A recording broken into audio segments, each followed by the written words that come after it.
Today, we're diving into something big.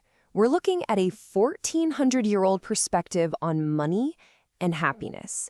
And what's kind of crazy is how this ancient wisdom might just be the answer to our very modern anxieties about well-being. So let's jump right in. It's the question we've all asked ourselves, right? Can money actually buy happiness?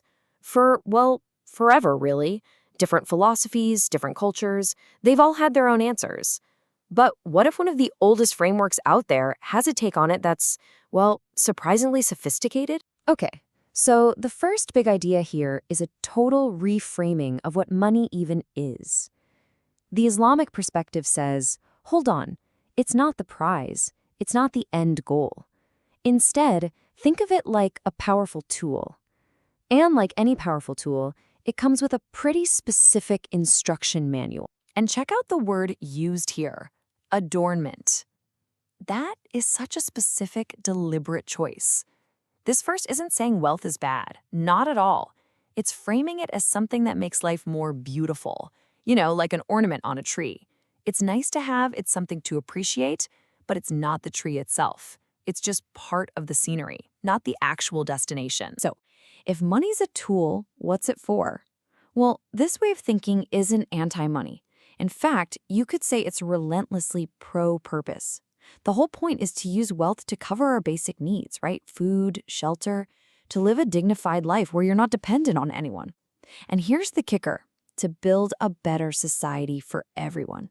And when you do that, when you use money for good, it actually becomes a form of worship. How about that? And that brings us right to the next big concept.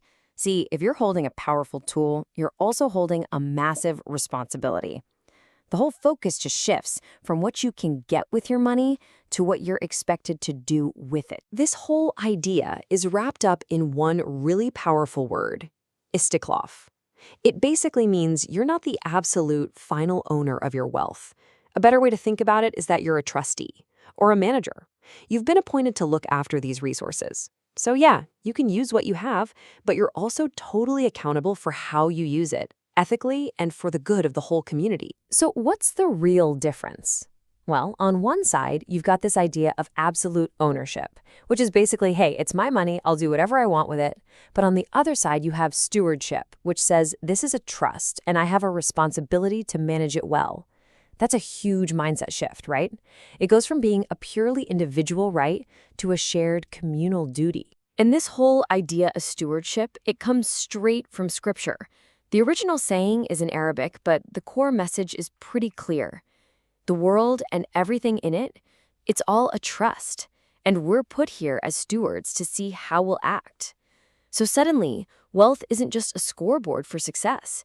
It's a test of your character. Okay, so if you're a steward of wealth, how do you, actually do that? How do you fulfill that duty? Well, this framework doesn't just cross its fingers and hope for the best. Nope. It has built-in, systematic ways to make sure that money keeps moving, keeps circulating, and keeps doing what it's supposed to do. The number one tool for this is something called zakat. And the most important thing to get about zakat is that it's not just optional charity. It's not just dropping a few coins in a box. It is a mandatory annual payment. It's a core pillar of the entire economic system in Islam, and it's calculated very precisely on the extra wealth that you've had for more than a year. And it's a really structured system. I mean, first, like I said, it's mandatory. It's a duty. Second, it's precise. We're talking 2.5% typically. So there's no hemming and hawing about how much. And third, and this is key, it's directed.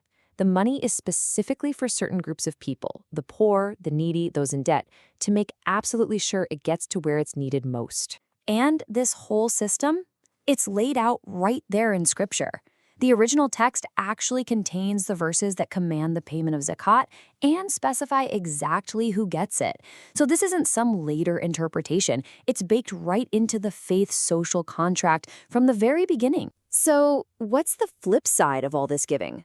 Well, it's a really strong warning against hoarding. The idea of just locking up your wealth where it does nothing for anybody, that's seen as a huge problem. The goal is to keep that wealth in motion. Think of it like a river, right? Flowing water brings life to everything it touches. But a stagnant pond? It just decays. All right, so let's recap. We've got these principles that are 1,400 years old. Money is a tool, you're a steward of that tool, and you have to keep it circulating. Now, this is where things get really interesting. Because believe it or not, modern science is only now starting to catch up to all of this. This saying here really sets the stage perfectly. It redefines richness not as having a ton of stuff, but as having richness of the self, an internal state of being.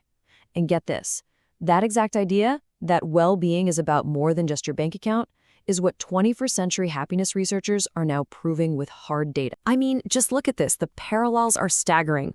On one hand, you have Islamic teachings from centuries ago saying generosity makes you happy. Today, psychology calls that pro-social spending and has tons of studies showing it boosts happiness. The old teachings implied that at some point, more money doesn't make you happier. Today, economists have pinpointed the exact income level where happiness pretty much plateaus. The ancient framework emphasizes community and solidarity. Today, sociologists tell us that social trust is one of the top predictors of a country's well-being. It's undeniable. And you know what? We can actually see echoes of these principles in the world today. Just look at the Scandinavian countries. They're always at the top of the World Happiness Reports. Now, obviously, their systems are secular and very different, but look at the underlying mechanics. High taxes to redistribute wealth, huge investments in public services like health and education, and off-the-charts levels of social trust. The principles, circulating wealth, social solidarity, they're right there, and they're producing a very similar result, a happy society. You know, this idea of social solidarity even has a name in the Islamic tradition, takaful. The scriptural source for it uses this really powerful metaphor that the whole community is like one body. If one part of the body is in pain, the entire body feels it. And isn't that the very essence of the social trust that modern science says is so crucial for happiness? It's that deep-down belief that, hey, we're all in this together. So, where does that leave us? For more than 1,000 years, this framework has been arguing that true wealth isn't about the number in your bank account, but about being a force for good in the world. And that leaves us with a pretty provocative question to chew on, doesn't it? In a world that is just obsessed with growth and accumulation, what if the real secret to well-being isn't about what we can get and keep, but about what we choose to put back into circulation?